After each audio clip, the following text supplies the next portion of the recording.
friends, welcome or welcome back if you are new here. My name is Kim. I got an early start this morning to wrap up my second book of this autumn that I've been reading, which is Witches. That's a tongue twister.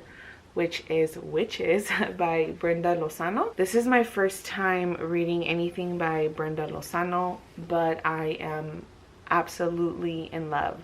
I know she is a Spanish writer, so this is a translated version of her original book called Brujas, which is witches in English. So yeah, I got an early start to finish this morning. I woke up super early just because I have a whole day planned for us today, which I'll talk about it in a little bit. But first, I want to talk about witches. I absolutely love this book. I think I'm gonna give it probably like a 4 stars on my Goodreads. I will say that this is nothing from what I expected it was gonna be. When I first kind of was reading into what this book was about, it seemed like it was a book about someone who got murdered, and I really thought it was gonna be the whole investigation of that murder.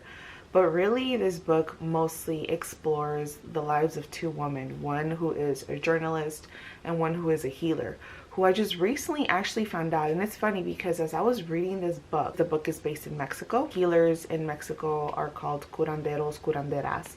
So one of the main characters is a curandera, a healer. As I was reading about her, for some reason, a very famous healer that I know a little bit about kept popping into my head. I might be saying her name wrong, but her name is Maria Sabina, I believe. And I actually have a book from her. I love reading about healers from Mexico. I know a little bit about her story of Maria Sabina, and so the character in here, whose name is Feliciana, she kept reminding me of Maria Sabina, and I was like, I wonder if, like, is this story based on her? But I did a little bit of research, and apparently it is inspired by her. Anyways, not that you needed to know all of that, but I thought that was pretty cool because I kept getting kind of like those vibes. Anyways, I really love this book. I really thought it was just going to be more of like mystery, trying to figure out who killed the person that got murdered in this book, but it was nothing like that at all. It's really about identity and self-discovery. You're really following along these 2 main characters, and you could totally see the class structure, one being from a more privileged background in Mexico and one being from a lower class in Mexico. I believe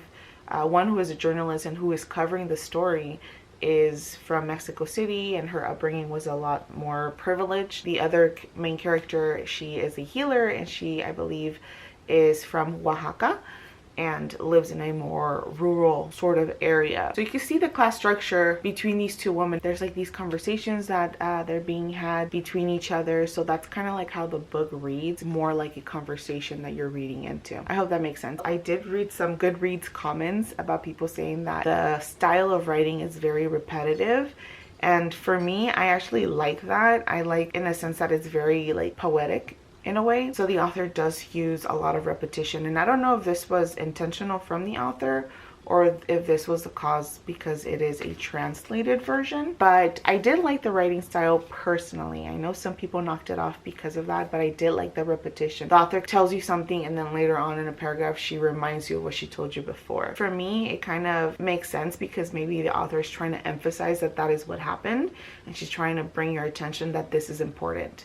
So that's how I took it as. You really get intertwined with these 2 characters, and you really get a sense of their backgrounds, what they have gone through, and you really see the similarities. Just as much as there are not similarities in a way of how they were raised or their societal backgrounds, there is a lot of similarities as far as what they both have gone through. This would have been totally a 5 stars, but I gave it a 4 stars just because the whole build up to the death of one of it wasn't any of the main characters, but I mean, I would say it was one of the main characters, but it wasn't the 2 people I was just talking about. But the whole build up about the killing of this one person, it seems like such a prominent and important thing of the storyline, and then at the very end, towards the very end, they kind of tell you what happened. So I don't know, I feel like the build up was like a lot for that small chunk at the very end of why that person got murdered. So that's why I give it a 4 stars. I wish there would have been more talk about that and more of a leading point towards the actual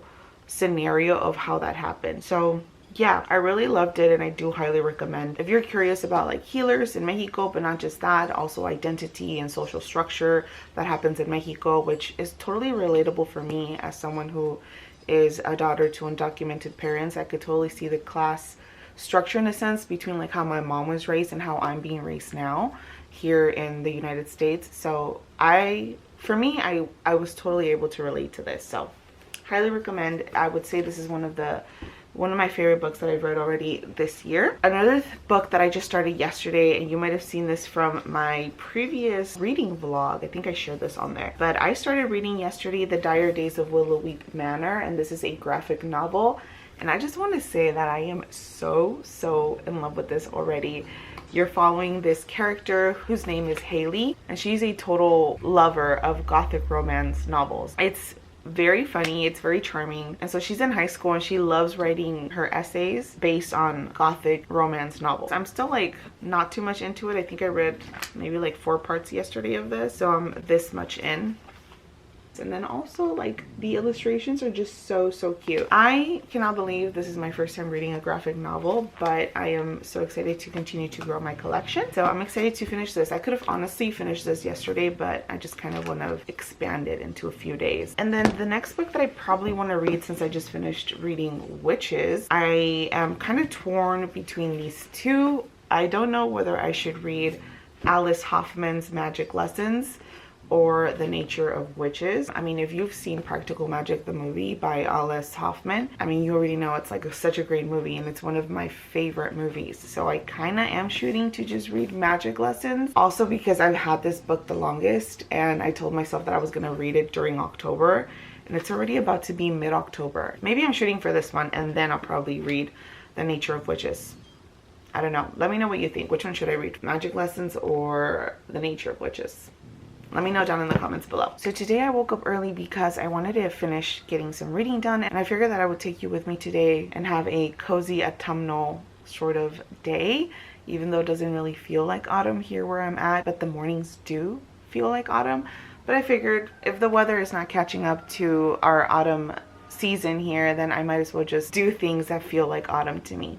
So I figured I'd just wake up early, get some reading done. I also want to go to a coffee shop and work on some things. I have some writing that I need to submit to my publisher, and so I think I can go and wrap that up over at a coffee shop and just have like a cup of coffee and just have it be cozy. I haven't gone to a coffee shop in a while, and this is me pushing myself to just get out of my house since I am a very much homebody person.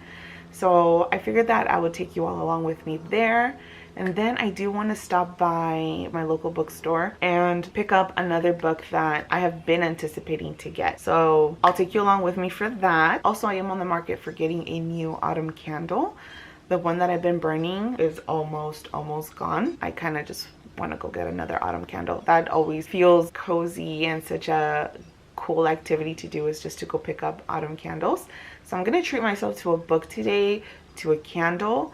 And then I want to stop by the grocery store and pick up some items because I want to make a fall autumn simmer pot. If you don't know what a simmer pot is, it's just basically you boil a whole bunch of herbs in order to have your whole house smelling like that scent. So you just boil them and you just kind of let them sit there in your stove, and the aroma is very calming and soothing.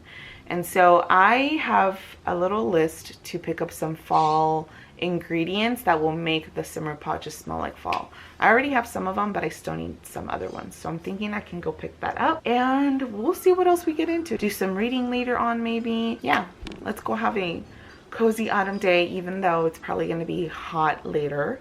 But that's okay. We're not going to let the weather stop us from having a cozy autumn day. Where was it where I heard? I think they said that autumn is a mindset. That's what we're gonna do today. All right, so I'm gonna go get ready so we can head off.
I am back from the wild.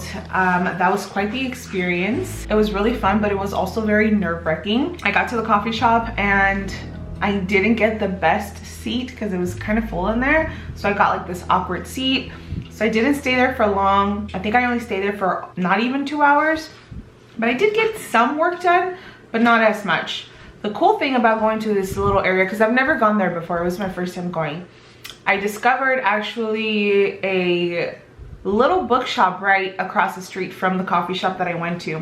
And I found out that it's a non-profit bookstore, and I'm always looking for like indie bookstores, non-profit bookstores, because obviously I'll rather much support those types of bookstores other than big corporation bookstores. And I found 3 books, some that I had been meaning to get, and another one that I just kind of just stumbled upon. So let me share those with you. The first one that I got, I mostly got it, I'm not gonna lie, because of the cover. I thought the cover was very, very cozy and just it fit at this time of the year. And it's called Pax. Look at this cover, it's so, so cute. And apparently it's a New York Times bestseller, and this is by Sarah Pennypacker. I love that last name, Pennypacker. Sarah Pennypacker, and this is illustrated by John Klassen. Like, look at that illustration. Like, that is just so, so cozy. I don't know really much anything about this book, but it says here, Pax and Peter have been inseparable ever since Peter rescued him as a kid. But one day the unimaginable happens. Peter's dad enlists in the military and makes him return the fox to the wild. At his grandfather's house, 300 miles away from home, Peter knows he isn't where he should be with Pax. He strikes out on his own despite the encroaching war, spurred by love, loyalty, and grief, to be reunited with his fox. That is so cute. I love foxes. This is giving me Shady Hollow vibes, which is pretty much like a book that takes place in this town full of woodland creatures. And these creatures, they like talk, they go to coffee shops, they own stores. It's so cute and cozy. But this is kind of giving me vibes in a sense like that, just because we have a fox here and the main character in Shady Hollow is a fox. Her name is Vera. So yeah, this is kind of giving me those kind of vibes, and I really enjoyed Shady Hollow, so I know I'm going to enjoy this, but I mostly got it for the cover, so I'm not mad about that. The next one that I got is Agatha Christie's Miss Marple, the complete short stories.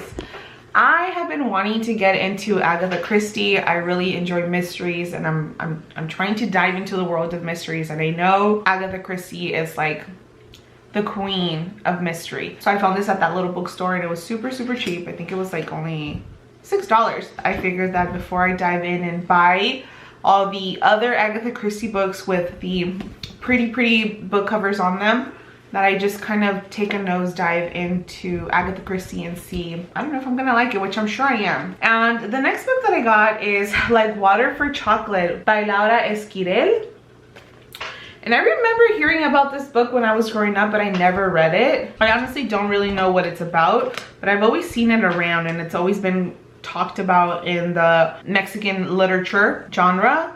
And so I decided to just pick it up and take a go at it. It says here that it's a novel in monthly installments with recipes, romances, and home remedies. I love home remedies because it always reminds me of my grandma and my mom. I'm looking forward to this. And also I just love the book cover. Like, I've always loved this book cover. So I'm glad that I finally got a copy of that. So I did end up going to Barnes & Noble's because I was looking for a particular book, and the nonprofit bookstore that I discovered didn't have it. So I went to Barnes & Noble's, and the one that I was looking for is actually this one, and it is called Lo Visto. Like, look at that cover also. I've had this on my TBR for quite a while, and I hadn't gotten a copy. So when I told myself that I was gonna go treat myself today for one book, not all these that I got, only one, I had picked this one. I've heard so many great things about this book, and I'm excited to jump into it. This is by Romina Garber, and it says here, Manuela Azul has been crammed into an existence that feels too small for her. As an undocumented immigrant who's on the run from her father's Argentine crime family, Manu is confined to a small apartment in a small life in Miami, Florida, until her protective bubble is popped.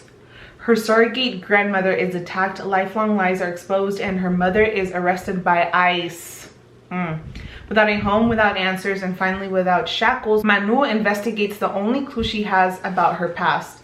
which leads her to a secret world buried within our own. A world connected to her dead father and his criminal past. A world straight out of Argentine folklore. I love folklore, yes. Where the 7th consecutive daughter is born a bruja, and the 7th consecutive son is a lobizón, a werewolf. A world where her unusual eyes allow her to belong. As Manu uncovers her own story and traces her real heritage all the way back to a cursed city in Argentina, she learns it's not just her US residency that's illegal, it's her entire existence. Wow. Yeah, this one's gonna be good. This is, I believe, a YA novel. It's about 400 pages long. So, Lobizona by Romina Garber. I'm excited to read that one. And then this was an unexpected find. Actually, not so much unexpected. I had already seen this book around the last couple times that I had gone to Barnes & Nobles, but I didn't pick it up because I already had like a big stack with me at that time. But considering that I had only gone for one book, I was like, I just need to get it. I just need to get it. And also, once again, like, it's such a good cover. Like, look at this. This is a great October read, like, just because of the cover alone. This is called The Taking of Jake Livingston, and it's a New York Times bestseller by Ryan Douglas. And it says here, living in two worlds is exhausting, and no one knows this better than 16-year-old Jake Livingston. His working class, diverse neighborhood is far cry from the world of St. Clair Prep, where he is one of the only Black students, constantly at the mercy of racist teachers and peers who don't understand him. But when his neighbor, a survivor of grisly school shooting, is murdered and the bloody initials of the now dead school shooter Sawyer Doon are left on the wall of Jake's home, Jake is forced to confront another world he wishes he could escape, the world of the dead. As a medium, Jake knows ghosts are usually harmless, rarely interacting with people, but Sawyer isn't harmless. In life, he was a troubled teen who shot and killed 6 kids at a local high school before taking his own life. Now he's a powerful, vengeful ghost, and he has plans for his afterlife, plans that include Jake. So major trigger warning, obviously, on this book if you do choose to read it, because it's about a school shooting. So I knew that going head on when I decided to pick up this book, but I still found it interesting. You got ghosts, you got Jake being a medium. I read a lot about women being mediums, but never really men. So I was excited to pick up a book where a guy is a sort of medium or psychic. So I'm excited to get into this one as well. I also went to Target and I got an autumnal candle, as I said. I was gonna get one from Barnes & Nobles. They had some really cute ones. I was looking at those, like the ones I showed on this vlog. They were like tarot candles, but they were like $35. I was not gonna spend $35 on a candle. I wasn't going to do that. Instead, I went to Target and I bought a $10 candle. This is called Heritage Pumpkin, and this was only 10 bucks. So quite the difference there, and smells like pumpkin for sure. I'm excited to burn this a little later. I also got my ingredients for my simmer pot later on, so I'm excited to make that later. Ooh, also from that indie bookstore that I went to, I got a bookmark, which is this one right here. I don't know if the camera will be able to pick it up. Okay, there we go. Yeah, I just thought the illustration was so cute. It's like a little mouse with a little, what is it, like a bird, some sort of bird, and it says, "I love you with 1,000 hearts." That's so cute. I think I'm gonna do a little bit of writing now that I'm at my house, because I couldn't get as much writing done as I intended to at the coffee shop, and so I'm gonna get that out of the way, and then later on I'm probably going to make my simmer pot like I mentioned, and then also continue reading The Dire Days of Willowweep Manor, the graphic novel that I've been reading. And yeah, but for now I'm gonna get some work done.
Towards the end of the vlog, I just wanted to do a quick little outro and say thank you so much for staying till the end if you made it to the very end. It was very fun spending the entire day with you all and having an autumn cozy day. Like I mentioned, it was hot today and the weather changed pretty quickly from the morning. I tried my best to do things that were autumnal and cozy, so I feel like I did just that. It did feel very autumnal.